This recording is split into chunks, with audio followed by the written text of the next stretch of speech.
On a warm summer afternoon, Elio sat in the tall grass, squinting at the bright world above. He turned to his big sister, Iris, and pointed a finger toward the vast expanse. Iris, if the sun is yellow and the grass is green, why is the ceiling of the world always blue? He asked. Iris smiled, knowing that the answer was a story of light and invisible dancers. Iris reached into her pocket and pulled out a small glass crystal. She held it up so a beam of sunlight passed through it. Suddenly, a tiny rainbow danced across Elio's palm. Sunlight looks white, Elio, but it's actually a team of different colors traveling together, Iris explained. They are like a group of friends who only show their true colors when they have something to jump through. Imagine two of these color friends, Iris said. There is Ray, who wears a long red cape and moves with big, slow strides. Then there is Azure, who wears a bright blue suit and is always zipping and zooming around with high energy. In the world of light, Ray and Azure were the best of friends, racing from the sun toward the earth at incredible speeds. Ray and Azure held hands as they flew through the deep, dark silence of space. Together, their colors blended so perfectly that they looked like a single streak of pure white light. They were on a mission to reach the big, round Earth, and nothing in the empty space between the stars could slow them down. As they got closer to home, they hit a giant, invisible blanket that wraps around the Earth. This blanket is the air we breathe.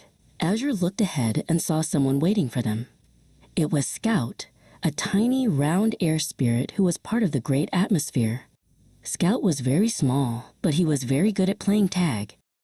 Back in the field, Elio looked through Iris's magnifying glass at the empty air. I don't see any Scouts, he giggled. Iris laughed and shook her head. They are much too tiny to see, Elio, but there are trillions of them up there, dancing and spinning. When the light hits them, the real game begins. High above, Azure was moving so fast and was so small that he couldn't help but bump into Scout. Boing! Azure hit Scout and bounced off in a completely new direction.